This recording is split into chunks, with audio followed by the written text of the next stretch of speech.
Bom pessoal, bom dia, boa tarde, boa noite. Nós estamos aqui no centro da Rua 15 de novembro 87, onde nós realizamos aqui a venda de livros novos, seminovos, usados, livros cartoneiros artesanais. Eu sou Nelson Hurt, jornalista, meu lado Eduardo da Costa Mendes, contista, e o nosso quadro aqui é resenha de livros, dentro do Digestivo Cultural. Após almoço. Após o almoço, para ajudar na digestão, o Digestivo Cultural. E eu estou com esse livro escolhido dentro do nosso acervo, né, Eduardo? Esse livro é do Audálio Dantas, Tempo de Reportagem, em que o Audálio ele descreve como ele chegou, como ele descobriu a escritora Carolina Maria de Jesus na favela Canindé, em São Paulo. É um livro, antiga favela, que hoje já não existe mais em São Paulo. Esse livro é um dos recomendados aqui do Sebo da Rua 15. Bom, o meu, no caso, como nós decidimos fazer, cada um optar em uma obra, eu optei por Histórias Extraordinárias de Edgar Allan Poe. Fala um pouco sobre, dá uma introdução bem breve sobre a vida dele e traz alguns dos contos que ele desenvolveu durante a sua carreira, que por sinal foi bem curta e bastante trágica. Espero que eu não seja assim um dia, sei lá, eu escrevo terror, mas eu não quero ter essa mesma linha catastrófica desses caras que morreu bêbado, que só não usava droga porque não existia ainda, né, 1840 e pouco, no máximo ele poderia usar haxixe ou alguma coisa que tivesse cunho natural, mas se tivesse, com certeza enveredaria-se nesse labirinto das drogas, né, bastante complicado. Eu acredito que tem uma relação com uma supressão daquilo que a sociedade não lidava naquela determinada época, ou não há uma explicação plausível para explicar o motivo dessas pessoas chegarem a esse ponto. Mas enfim, o livro que eu vou trabalhar como resenha e recomendação aqui do nosso acervo é o Histórias Extraordinárias, do Edgar Allan Poe. Conta com alguns dos contos dele de maior renome, como Gato Preto, Metzen Kirsten, Manuscrito Encontrado na Garrafa, O Barril de Amontilado e mais alguns outros aqui que são... A gente vai falando conforme o vídeo vai passando. O drama da favela escrito por uma favelada, é isso que fala esse livro do Audálio Dantas, que faleceu ano passado, jornalista, foi presidente do Sindicato de Jornalistas de São Paulo. Eu vou ler aqui um trecho de uma crônica que o próprio Audálio faz no livro. Carolina Maria de Jesus mora no barraco número 9 de uma rua sem nome, na favela do Canindé. Para comer e dar de comer aos 3 filhos, apanha papel no lixo e vende num depósito da cidade. Sua vida não é melhor nem pior do que a dos demais favelados. Levanta-se muito cedo, vai para a fila da água e volta com uma lata na cabeça. Como fazem milhares de Marias em todas as favelas deste país. Se tem pão, come e dá aos seus filhos. Se não tem, eles choram e ela chora também. O pranto é breve, porque ela sabe que ninguém ouve.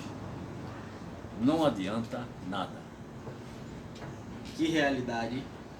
Que realidade desgraçada. Gente, com todo respeito, a utilização da palavra desgraçada no sentido não de xingamento, não no sentido ofensivo, mas no sentido de desgraça mesmo. Quantos e quantos outros talentos se perdem, né, Nelson? Por função da necessidade, de falta de uma oportunidade. Sim. Até complicado, sim, né? Se não fosse esse repórter ter encontrado e trazido essa mulher à tona, seria mais uma que morreria no anonimato, sim, sim, né? Porque antes dele descobrir a Carolina Maria de Jesus, ela percorria as redações dos jornais com os textos que ela, manuscritos, era o diário que ela fazia, por isso o diário de uma favelada, né? Ela fazia, ela contava, relatava ali através de poesia, de crônicas, e ela chegou a percorrer redações de jornais, e dizendo que ela era uma poetisa e queria se tornar escritora. Mas não bastou, porque ninguém acreditava nela. Precisou o Audálio, durante uma reportagem na favela Canindé, encontrar com a Carolina Maria de Jesus, que deu para ele os escritos. Ele pegou aquele calhamaço e simplesmente falou assim, essa é a minha reportagem. Voltou para a redação e mostrou. Assim que mostrou para o editor do jornal, na Folha de São Paulo, o editor disse, essa é a nossa reportagem, isso aqui dá um livro. Foi quando se iniciou a história da Carolina Maria de Jesus, e realmente foi transformado esse diário em livro, chamado Quarto de Despejo. Né? E com certeza, eu não li, tá, gente, essa obra. Quem tem mais que tem mais uma aptidão para falar sobre ele é realmente o Nelson. Mas com certeza há a questão do estereótipo da favelada, há com certeza uma nega por função dessas editoras, desses jornalistas, de uma forma geral, pelo estereótipo dela ser negra. Sim, sim. Ainda mais no período em que aconteceu, né, Nelson? Não sei, foi na década de... Favelada, anos 70.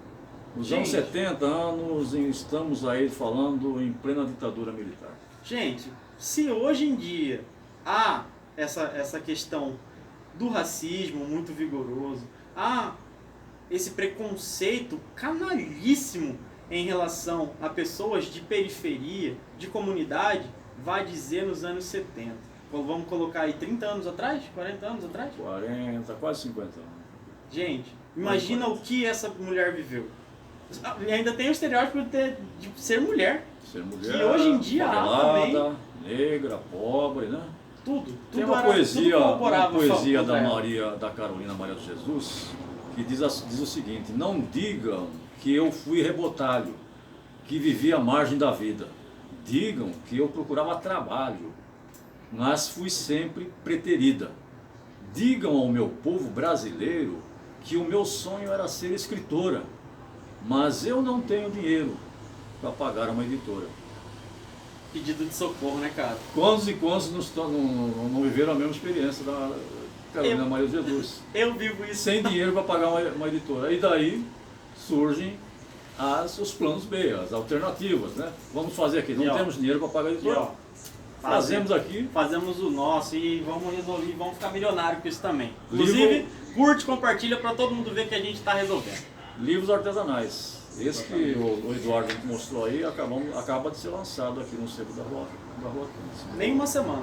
Hortalha Invernal. E eu estou com o meu projeto aí de livros cartoneiros, Maria Preta Cartoneira também, totalmente artesanal, feito 100% por mim.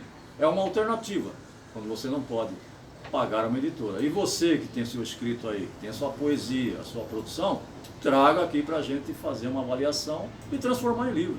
A gente vai trazer, não somente numa forma de conseguir ganhar com isso não, tá, gente?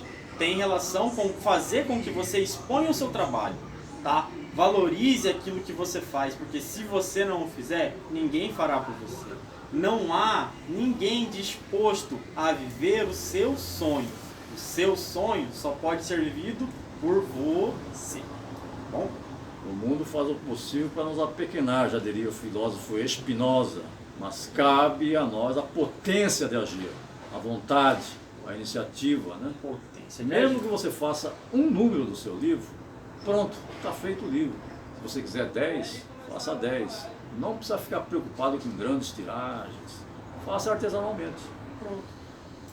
Posso falar? Sim. Meu? Gente, olha só. A trajetória de vida do Edgar Allan Poe, ela também não se diferencia muito da grande maioria dos escritores. Tanto porque ele só teve o reconhecimento no pós-morte. Ele não teve um reconhecimento em vida. Foi uma pessoa assim que, acredito que por função da supressão das necessidades que ele não conseguia atingir no tempo dele, ele acabou entrando na situação das bebidas, essas ilusões assim que acabam nos levando para a morte, por assim dizer. Ele foi muito fracassado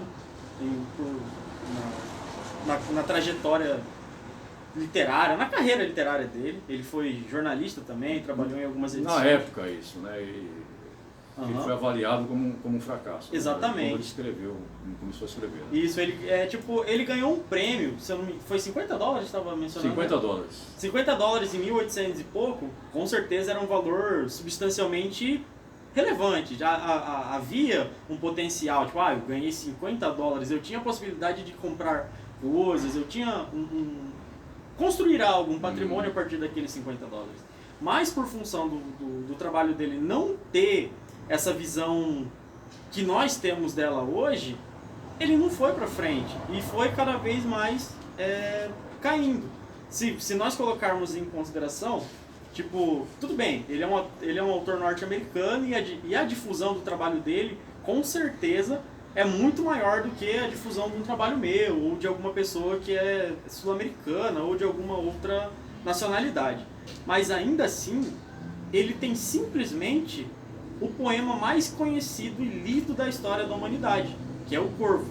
Tá? Teve várias e várias traduções aqui no Brasil, e a mais conhecida, e na minha opinião a melhor também, é a que foi a de Machado de Assis. Machado de Assis fez a tradução desse poema e ficou assim, a adjetivação que ele usa durante esse poema é algo que me prende, porque eu sou um cara que me baseia muito. Você você com certeza percebeu, inclusive na hora do almoço a gente estava debatendo isso, a questão da rebusquez das palavras.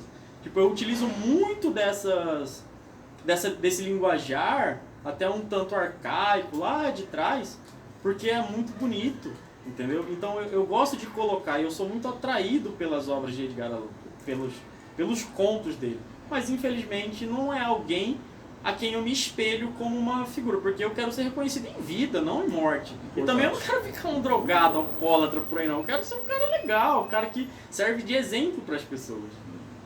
E outro traço do Audálio Dantas, que merece ser citado, ele foi presidente do Sindicato dos Jornalistas do Estado de São Paulo durante a ditadura, né? E ele é considerado uma espécie assim de escudeiro, né? de um lutador, um resistente, né? Contra a ditadura militar, porque como presidente, como sindicalista, ele defendeu muito os direitos humanos, os direitos dos jornalistas, numa época em que um jornalista, Vladimir Herzog, diretor da TV Cultura, foi preso, torturado e morreu nas dependências do DOPS em São Paulo. Foi exatamente nessa época. E o Audálio Dantas foi o primeiro e talvez o único a denunciar essa morte. Numa época de extrema censura, que era proibido fazer qualquer citação, qualquer informação, ele peitou a polícia do governo e noticiou essa morte do Herzog. Que a partir dessa morte, é que se iniciou o processo de redemocratização do país, né? E que aos poucos a ditadura foi enfraquecendo. Esse é um ponto que merece ser citado na carreira desse brilhante jornalista, falecido ano passado, Audálio Dantas. Bom, gente, então, fechando o quadro, fica aqui a minha recomendação, Histórias Extraordinárias de Edgar Allan Poe. É um livro que está no nosso acervo, está à venda, ele está na pequena bagatela de... Vem cá ver que você compra. Nelson? Esse livro aqui, se você não vier logo correndo para cá para comprar, eu vou levar para mim, vou comprar ele. Tá? Tanto que ele não quer desapegar desse livro, tá? Já veio gente querendo levar, não, tipo, ele fala, não, gente, você não tá vendo. Ele tira o preço para que a pessoa não leve, tá? Porque eu estou lendo ainda até os capítulos finais daqui, ou relendo, né, alguns trechos também, né, desse livro aqui, Audálio Dantas, Tempo de Reportagem. Um livro muito bom, assim, pesquisa, né, livro histórico que merece ser lido e relido. Aproveita, tá? Aqui faz parte do nosso acervo, no Sebo da Rua 15. Então, gente, vem pro Sebo. Vem pro Sebo você também, vem com a gente aqui.